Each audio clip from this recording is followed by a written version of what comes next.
It was never supposed to feel like anything more than employment, just another position filled, another task assigned within the towering silence of the Blake estate. Yet the moment Evelyn Hart stepped through those iron gates, something subtle shifted in the air, as though the house itself had noticed her arrival before anyone else did. Evelyn was not remarkable in the way wealthy circles understood the word. She was not loud, not polished by luxury, not shaped by privilege. But there was a quiet steadiness in her presence, the kind that made disorder feel temporarily ashamed of itself. She held her modest suitcase with calm hands and followed the head maid through corridors that seemed too large for human warmth. Adrian Blake observed from above. He had not intended to look twice. Adrian was a man built on control, precision, discipline, and emotional distance. The estate ran like his life did, structured, efficient, untouchable. Yet when his gaze landed on the new maid below, something in him paused without permission. She wasn't trying to be noticed. That was the problem. Evelyn greeted staff with gentle nods, remembering names too quickly, learning routines without complaint. It unsettled him more than it should have. He told himself it was irrelevant. Temporary staff came and went. Nothing about her would change that order. And yet, for reasons he refused to name, Adrian found himself watching longer than necessary. Downstairs, Evelyn felt it too, the weight of being seen without understanding why. Not fear exactly, but awareness. Neither of them spoke that day. But something unspoken had already begun. And neither of them would be able to pretend otherwise for long. The days that followed carried an unusual rhythm within the Blake estate, as though something invisible had quietly disrupted its usual precision. Evelyn Hart settled into her duties with a patience that never demanded attention, yet somehow always received it. She moved through the halls with careful grace, dusting, arranging, and tending to tasks as if each one mattered beyond its surface purpose. And Adrian Blake noticed more than he intended to. He told himself it was simple awareness, part of being the owner of the estate. He was supposed to know what happened under his roof. But that explanation no longer felt convincing when his attention began to drift toward her even during moments that had nothing to do with work. Evelyn had a habit of humming softly when she believed no one was listening. It was faint, unpolished, and strangely comforting in a place that rarely allowed softness. Adrian caught himself pausing outside rooms just to hear it disappear as she moved away. He disliked that he noticed. Even more, he disliked that he didn't stop noticing. One afternoon, she spoke briefly with an elderly staff member, helping carry a heavy tray without being asked. There was no performance in her kindness. No expectation of reward. It was simply instinctive. Adrian's expression tightened from across the hall, though even he did not fully understand why. She was just a maid. That should have been the end of it. But instead, his thoughts began circling her in ways he could not control, returning again and again like a problem he refused to solve. Evelyn, meanwhile, remained unaware of the storm she was unknowingly becoming the center of. Or perhaps she was beginning to feel it too. Because sometimes even silence becomes a kind of conversation.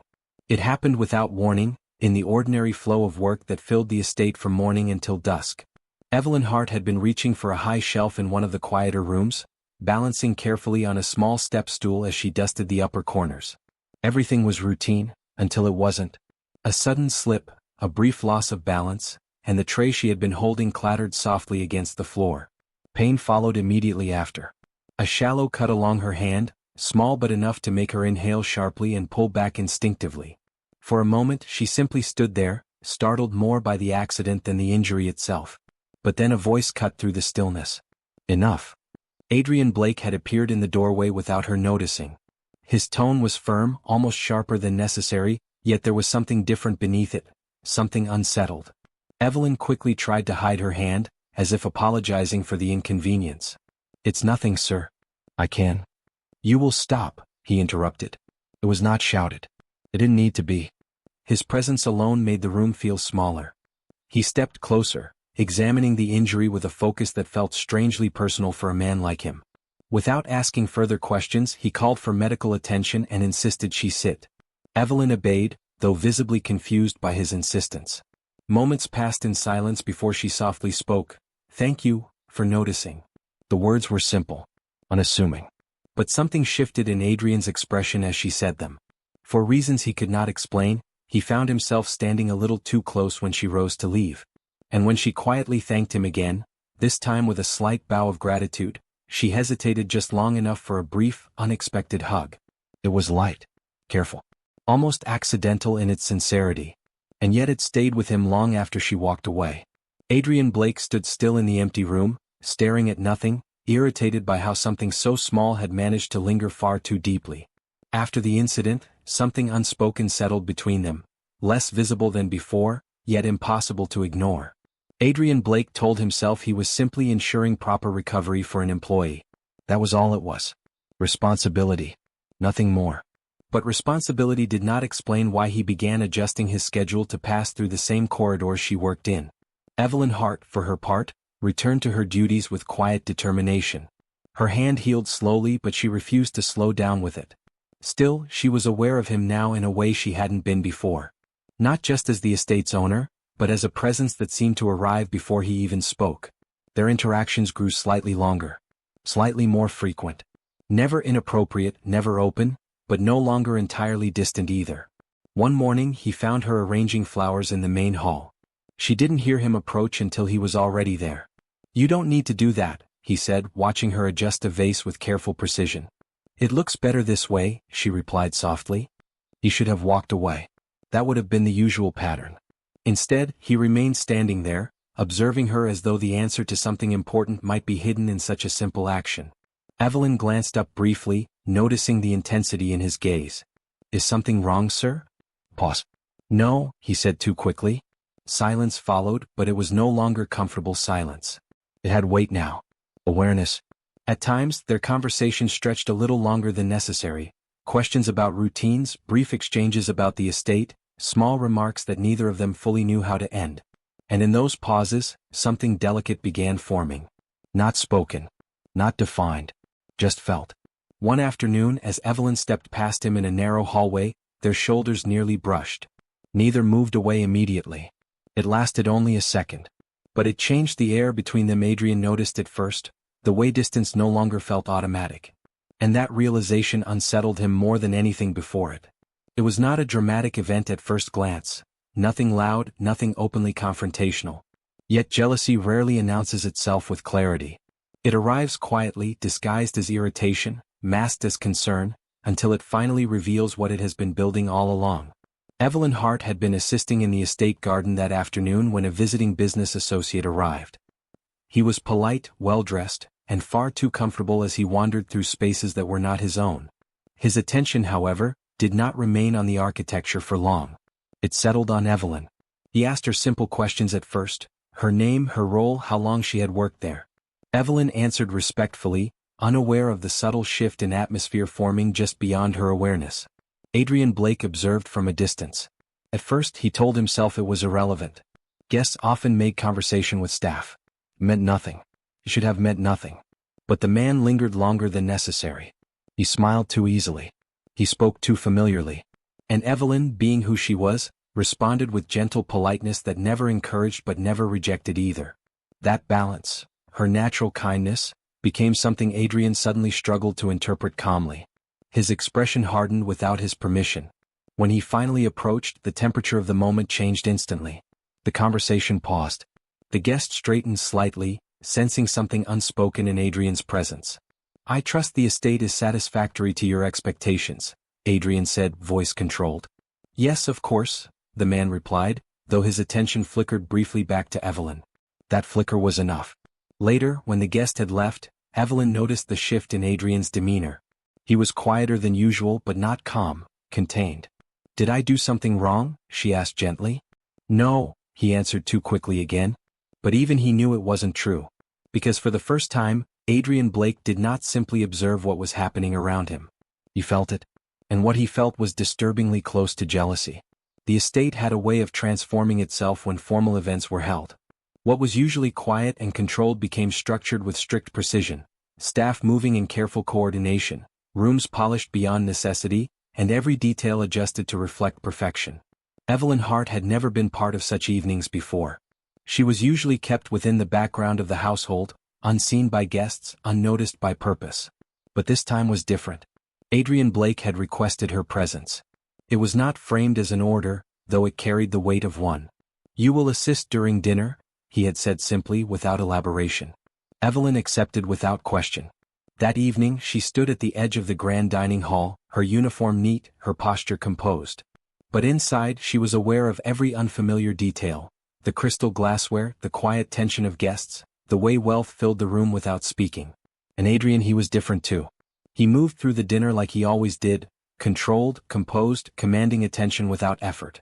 But his gaze returned to her more often than necessary. Each time she stepped forward to assist, he watched a little longer than proper. A guest seated near him made a passing compliment about Evelyn's attentiveness.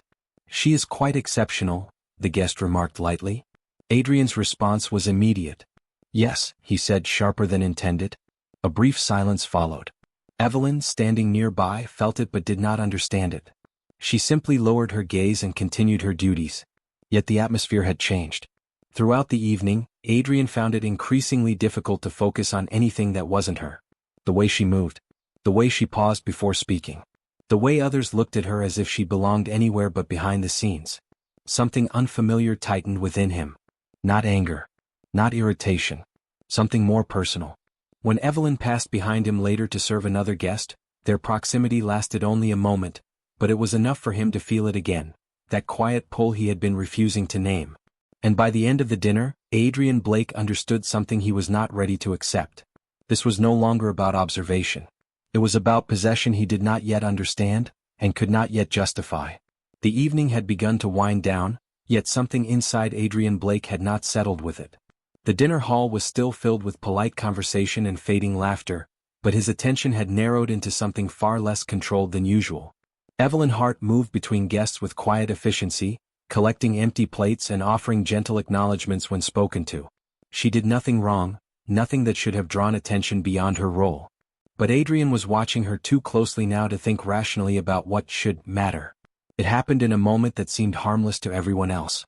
A guest, one of the same visitors from earlier discussions, spoke to Evelyn again, this time with an easy friendliness that lingered just a little too long.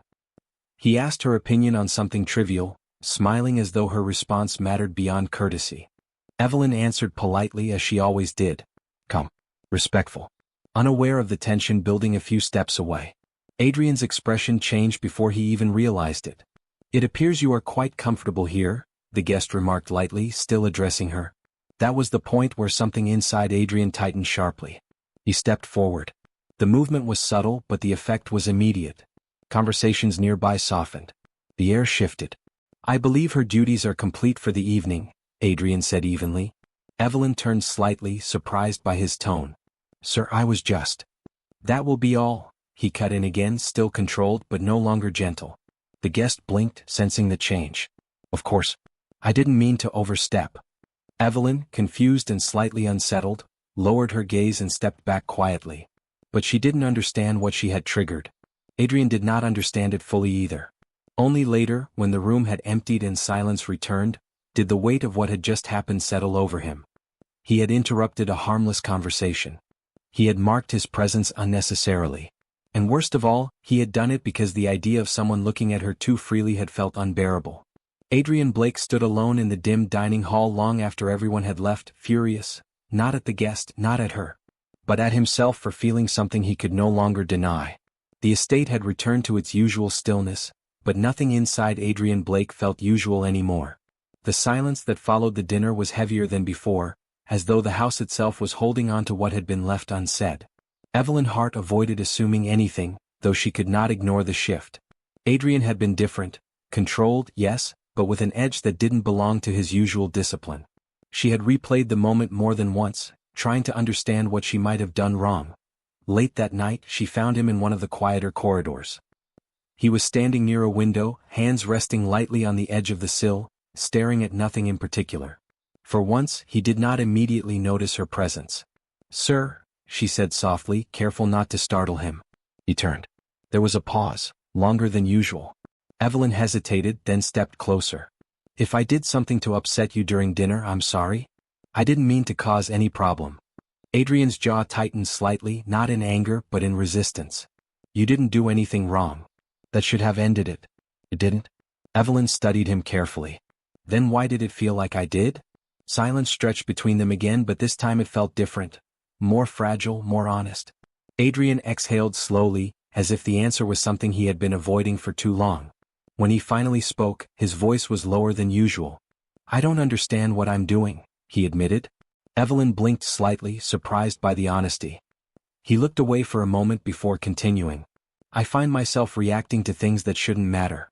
Things that should be irrelevant. A beat. And yet they aren't. Evelyn didn't interrupt. She simply listened, as though giving him permission to continue without judgment. Adrian's expression hardened slightly, but not at her, at himself. It bothers me, how much I notice you. The words hung in the air, unpolished and real. For the first time he wasn't controlling the narrative. He was simply speaking it. And Evelyn, standing quietly in front of him, realized this wasn't anger she had been seeing all along. It was confusion, and something far more vulnerable than either of them expected. The confession lingered between them longer than either of them expected. It did not resolve anything immediately, nor did it need to. Some truths were not meant to fix things in a single moment. They were meant to be understood slowly, carefully, like something fragile finally placed into the open. Evelyn Hart stood quietly, processing what Adrian Blake had admitted. There was no anger in his voice, no manipulation, no distance. Only uncertainty, raw and unguarded in a way she had never seen from him before. For a man who controlled everything around him, this was unfamiliar territory. I don't know what to do with it, he said finally, almost reluctantly. Whatever this is. Evelyn took a small breath, steadying herself. She could have stepped back. She could have pretended not to understand. But something in her no longer allowed her to treat this as something dangerous or wrong. It doesn't always have to be something you control, she said gently. His gaze lifted slightly at that. A pause followed. Not tense this time, just quiet. Evelyn hesitated, then stepped closer. Not into his space aggressively, but close enough that the distance between them no longer felt like a barrier. You're not wrong for feeling things you don't understand, she added softly. Adrian's expression tightened briefly, as though resisting something internal rather than external. That doesn't make it easier. No, she agreed. And then something shifted again, not in words but in choice. Evelyn lifted her arms slowly, unsure but certain enough to continue, and gently embraced him. It was not sudden. Not forced. Just steady. Adrian froze at first, as though unsure whether he was allowed to respond. His hands hovered in hesitation before finally settling, carefully, almost cautiously, around her. The hug was not dramatic. It was quiet, human, real. And in that stillness, something inside him loosened for the first time. Not control. Not dominance. Just tension he hadn't realized he had been carrying. Evelyn did not pull away immediately. Neither did he. For a moment, Adrian Blake was not a billionaire, not a figure of authority, not a man expected to be unshakable. He was simply someone being held without condition. And that realization changed something irreversible between them. Morning arrived softly over the Blake estate, as though even the sun had chosen to be gentler than usual. The halls were quiet, the kind of quiet that no longer felt empty but thoughtful. Something had shifted the night before, and neither Adrian Blake nor Evelyn Hart could pretend otherwise. Adrian had not slept much. Not because of confusion anymore, but because of clarity he wasn't prepared for. For the first time in his life he was not trying to suppress what he felt. He was trying to understand how it had become impossible to ignore. Evelyn, meanwhile, carried the memory of the embrace differently. Not as something overwhelming but as something honest. Something that had not demanded anything from her, yet had changed how she saw him completely. When they met again that morning it was not in passing. It was intentional. Adrian stood near the main corridor, waiting. Evelyn approached slowly, unsure what version of him she would meet today. But when their eyes met, there was no coldness there. No distance. Only quiet acknowledgement. I've been thinking, he said finally. Evelyn didn't interrupt. Adrian continued, his voice steady but different. Less controlled, more real. I spent a long time believing that everything in my life had to remain within order. Predictable. Separate. Pause. That included people. Evelyn listened carefully, her hands loosely clasped in front of her. But you don't fit into anything I built, he admitted. And I stopped trying to make you. Silence followed, not heavy but full. Adrian stepped slightly closer, not closing distance out of impulse but out of choice. I don't want to keep you at a distance anymore, he said. Not as staff. Not as someone passing through. Evelyn's breath softened, but she didn't look away. I want you here, he continued. Not because I need control, but because I don't want to lose what I've come to understand. A long pause settled between them. Then Evelyn spoke gently. And what is that? Adrian met her gaze fully. That I care about you, he said simply. More than I understand. but I'm not going to run from it anymore. Something quiet passed through Evelyn's expression, relief, uncertainty, and warmth all at once. You don't have to figure everything out alone, she replied softly. That was enough. No grand declaration. No rushed promise. Just two people finally standing in the same truth at the same time. Adrian extended his hand, not as a command, not as authority, but as an invitation. Evelyn took it, and in that small, deliberate connection, something unspoken settled into place. Not a moment, not a phase, but a beginning that neither of them could undo. Forever for them did not arrive loudly. It arrived quietly, in choice, in trust, and in the decision to finally stop letting fear decide what love was allowed to become.